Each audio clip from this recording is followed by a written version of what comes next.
जे आपण सांगते आकडेवारी, आता ही आकडेवारी निवडणूक आयोगाच्या पेपरवरती आहे.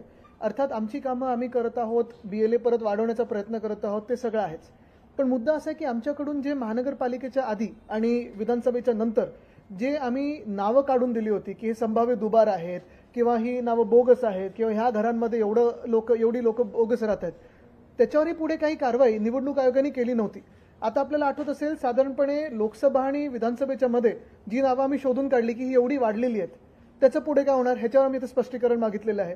जसं 17 लाख नावं आम्ही मुंबई महानगरपालिकेच्या वेळीची संभाव्य दुबार ही काढून दिली होती.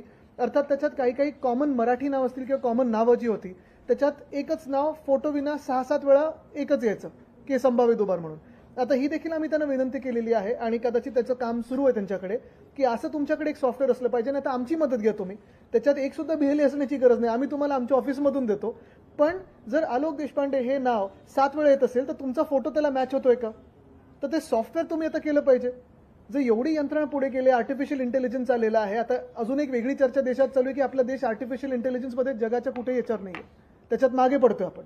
पण हे होत असताना कमीत कमी निवडणुकीसाठी आर्टिफिशियल इंटेलिजन्स लावून किंवा जे काही सॉफ्टवेअर लावून तुम्ही संभाव्य दुबार, ते खरोखर संभाव्य दुबार आहेत की वेगळी नावं, एकाच नावाचे वेगळी लोक आहेत, हे फोटोच्या ह्यानी तरी शोधायला पाहिजे. तर आम्ही आमचं कर्तव्याचं पालन करत आहोत आणि आपलं बरोबर 100% आम्ही पक्ष म्हणून प्रत्येकजण महाविकास आघाडीतला आता त्याच्याच मागे लागलेलो आहे. प्री मॅपिंग सुरू झालेलं आहे, BLA वाढवायचं कसं सुरू झालेलं आहे, अगदी घरोघरी आम्ही पोहोचत आहोत.